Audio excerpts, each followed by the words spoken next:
Everybody has a plan until they get punched in the mouth. Man, that's one of my favorite quotes ever. And it was thought up on the spot by Mike Tyson. Hey guys, it's Daniel, licensed therapist. Mike was one of the most out of control, larger than life personalities, and he transformed from being a boxer into a pop culture icon. But what explains the ear biting, the rape conviction, eating babies talk, and buying tigers? Well, one thing we did in grad school was analyze vignettes. We would get a small paragraph describing a person and we would dissect the crap out of that thing and we would make sense of behaviors and symptoms. Well, allow me to take snippets of Mike's life and see if we can't come up with a reasonable explanation of his behaviors and personality based on the clinical assumptions of your guy, the pro. Let's get into it. Did you know your father? Not well. I knew the man who they said my father was. But you were never sure? No. Did you have a conversation with that man? Yeah. Did you ask him, are you my father? Yeah. What did he tell you? Well, I'm champ of the world. Of course, he'll say yes. I'm talking about before then. Never before then. Never before then. I just took it as they say he's my father and hey, Dad. And that was it? Yeah. You didn't want to ask him any questions? No, I did get to know him and later and start asking him questions and stuff. Not questions I really wanted to know, answers. I didn't really want answers and stuff. It was pretty grim stuff. He was a pretty dark, that guy and stuff. Is he alive? No. How long ago did he die? He died in 92. Did he want anything from you? I don't know, because I was offering it too quickly. He never asked. I was offering it too quickly. He never had a chance to ask. Was it weird for somebody to walk into your life when you're a heavyweight champion and say, I'm your father? I wanted to be mean to him and stuff, you know? But I wasn't angry at him. You weren't? No. Were you thankful? Yeah, I was very grateful that he came back in my life at that stage. Not long, but he came back in my life. I was very grateful. I was very kind to him.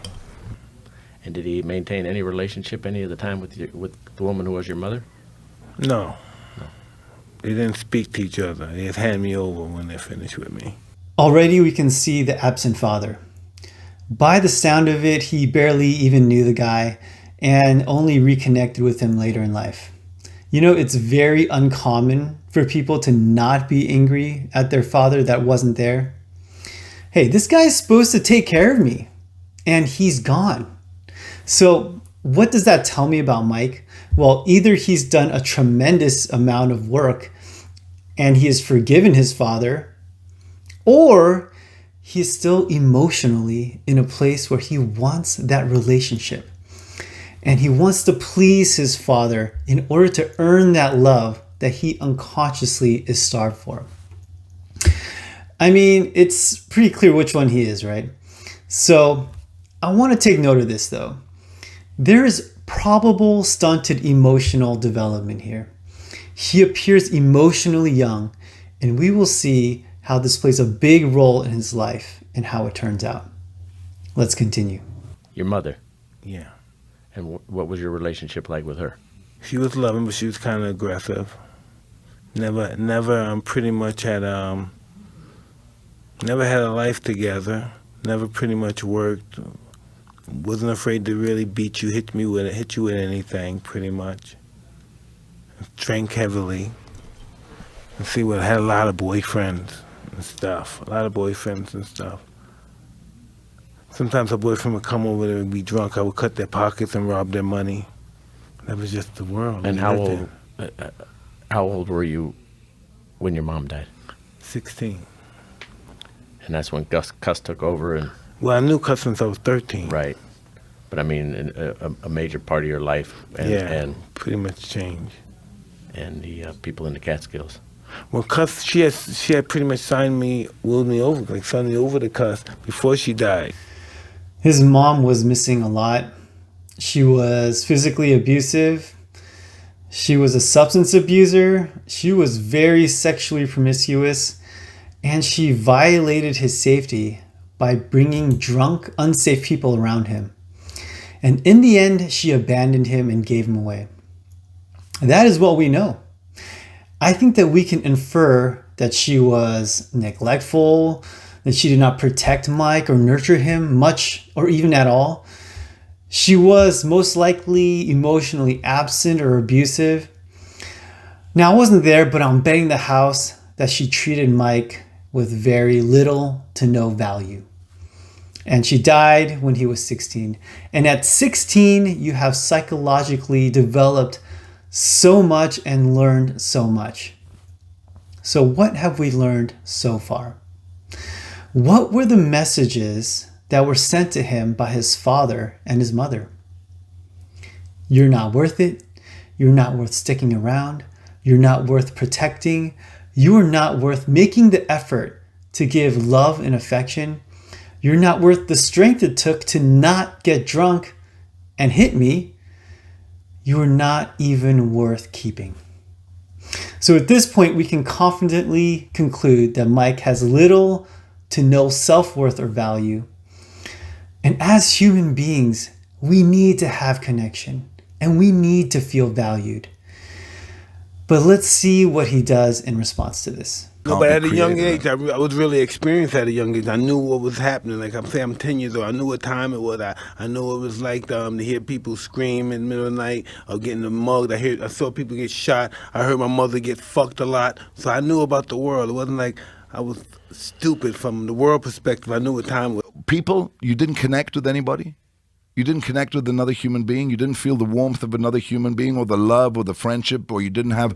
Not then. Okay. Not then, no. What? And now, the connectedness and the love and the sort of the relationships with other people, that exists, right? It exists. Yes, it exists. But I know from my reality, it could be taken away again, very simply. I know it could be taken away. I know it could vanish. My experiences of all those feelings, they disappear, they go away. Because people leave, people die. But listen, this is just the world I come from. You know, the world I come from is where everybody is dog eat dog. If you're the meanest, the biggest, the baddest in the neighborhood, you run the neighborhood. Fuck the cops, we're afraid of him. Fuck God, we're afraid of him. That's my world. Fear. But not all fear. It can't possibly be all fear. No, that's what I've learned as a child. That's what I learned. That's what stuck with me. You know, out of everything in my life, all the love and stuff, whatever I perceived as 12 years old and moving on, only thing that really stuck is the fear those guys put in our neighborhood. Now you can see how fear was the main takeaway from childhood.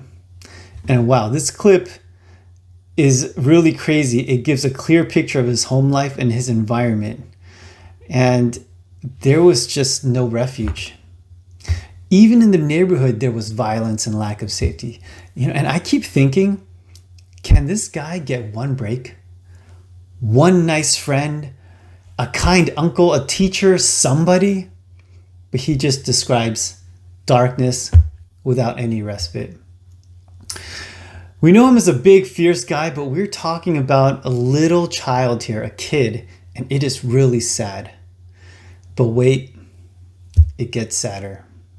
My first fight, I'm a pigeon guy. I always fly birds, pigeons. Yeah. So my first fight, this guy took one of my pigeons. And so I said, please, give my bird back. He's an older guy. I must have been 9. He must have been 15 or 12, 15, 30. He was a teenager. And I said, give my bird back. He said, fuck you, fat nigga. So he took my birds, he clipped my bird's head off, and he hit me with the fucking bird. Mm-hmm. And some other guy that used to abuse me and bully me, he said, yo, man, fight him back. He just said, man, fuck, he just got that. Everybody just said, fuck this shit, man, you got to do something. And I fought back. I never fought nobody before. I fought back, and you know what? I can fight real good. Mm-hmm. So after that, everybody would bring other kids from different neighborhoods around to fight me for money. Really? So I would fight for money. Yeah, guys would give me some stuff. I would just fight people from different neighborhoods and stuff. Mm-hmm. And that's the only thing I thought I could do. So I was really, hey, listen, I'm not showing off or bragging. I was just really a good fighter. I was just born. I'm scared to fight. I'm a fucking chicken, but I'm just a good fighter. Uh-huh. Fuck. Just I had the spirit to fight. Yeah. But I'm afraid. I'm scared. I'm that world. I'm scared. I'm a victim. And then I got locked up, became a criminal. I'm knocking people out, taking their money. So listen, I'm fighting men. I'm 12 years old. I'm 11 years old. I'm fighting men. I'm fucking up men, 20 years old. Mm-hmm.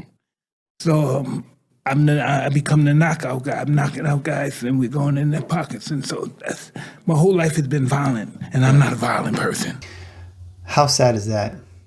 My whole life has been violent, but I'm not a violent person. Here we have the very first indication of value in his life. He sounded so cute, a little 9-year-old kid who just wants to play with pigeons. Unfortunately, the circumstances backed him into a corner and he was forced to fight. It was something he didn't want to do, and he even says that he is chicken and he's scared. But he has to, because he needs to feel valued and he needs to feel worth. But the amount of value he gets from this is superficial. It's not enough for any meaningful change. But let's see how Mike responds. And in this next clip, it really gives us a glimpse into what it's like to be Mike. He's going to tell about his trauma, and you can hear the crowd actually laughing, and you can see his discomfort. And I understand why the crowd laughs, and I'm not blaming them, but think about that experience. Here you are in front of a crowd, and in vulnerability, you talk about the traumatic crap that you have been through, and people cheer. I feel like you can see the small boy peek through here. So let's watch. In the streets of New York, when you're coming up, what was it like? What was it like trying to make it out of the streets of New York and making your own money? How much of a fight was it? It looked impossible. That wasn't gonna never happen. I never even dreamed about getting out of New York. I dreamed about living there, robbing and stealing and dying on the same block I was born on. Wow. Had no idea this was gonna happen. Were you a street fighter? Like, were you a brawler? All the time. All the time? For money, yes. What does that mean, all the time for money? I must have had like 3 fights, 4 fights a day. For money? Money, I was robbing somebody. So walk us through it, like your day was a lot. Walk us through it. Like, are you talking like Kimbo Slice, like they're fighting in the streets, or just Yeah. Oh, so before there was a Kimbo, you were fighting in the streets? No, everyone did that. Everyone did what Kimbo did. That's what everyone did. But they did it numerous times. You did it in this neighborhood, you did it in that neighborhood, you did it in that neighborhood. Every neighborhood you went through, you did it. So you already had a reputation built in the street? Yes. And were you a knockout artist way before? Yes.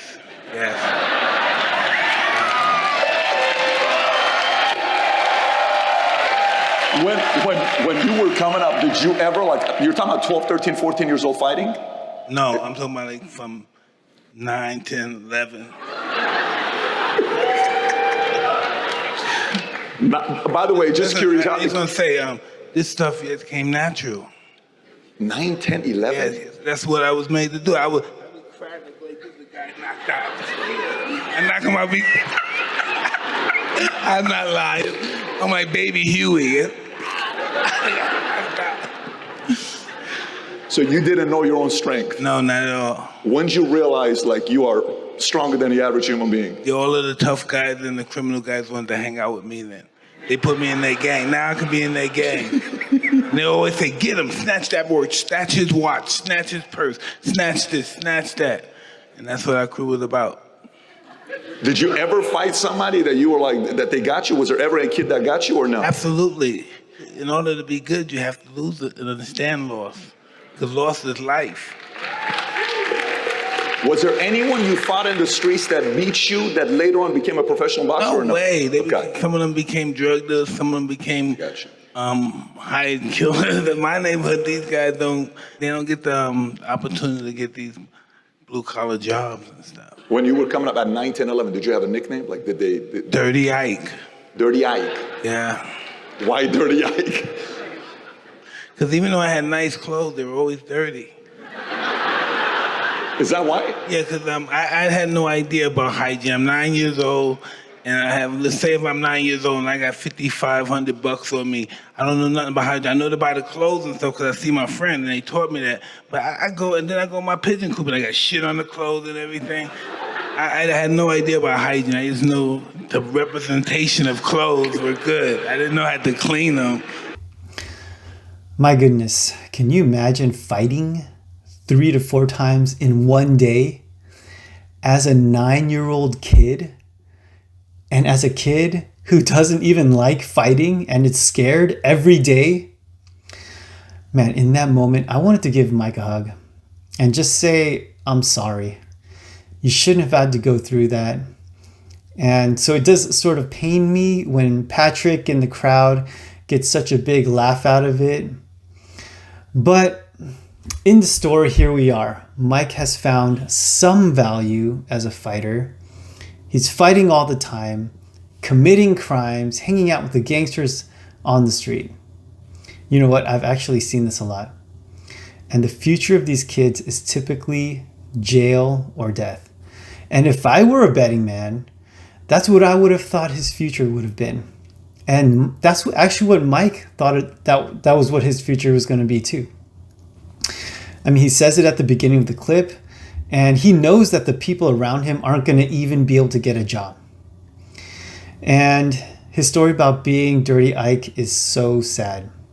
I mean, he has all this money, but he doesn't have anybody, not one person, to even help him take care of his clothes or to show him basic hygiene at 9 years old.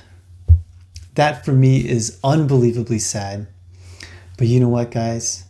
There is hope in the form of a man named Gus D'Amato.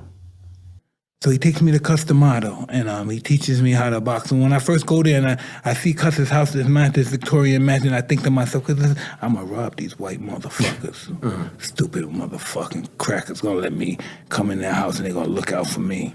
Stupid white motherfuckers. And then I started talking to him. And he said, do you know, you're really good looking. Have you noticed how I just noticed you're a good looking guy? So I'm thinking this nigga's a pervert. He's a fag. He want to fuck me or something. So, whoa, what the fuck you doing? But he's building my confidence. He's telling me, look in the mirror. Tell yourself how beautiful you are. Love yourself. This is your life right now. He introduced me to the mirror. The mirror has been my life ever since. I look into the mirror and I'm almost making love to the mirror. I'm in love with myself. But then when I'm out the mirror, I'm dark and low. So, well, anyway, he started teaching me. I met Gus D'Amato, and he just blew my mind. With, if you listen to me, people will name their children after you. He just was telling me, he just fucking blowing my ego up. It's like, he made me believe that I was better than everybody.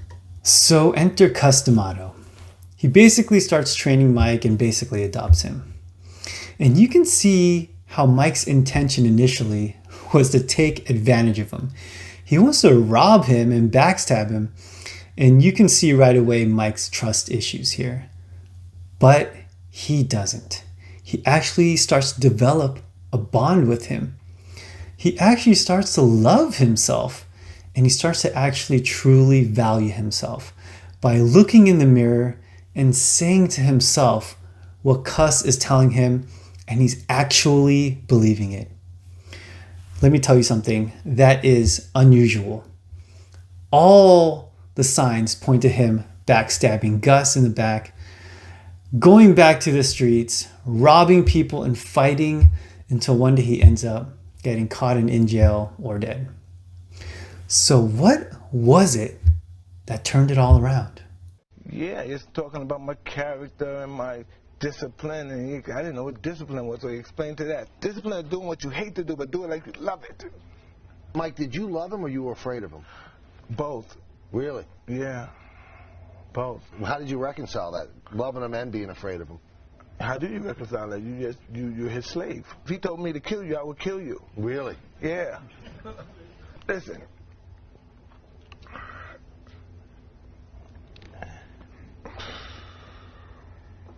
I'm a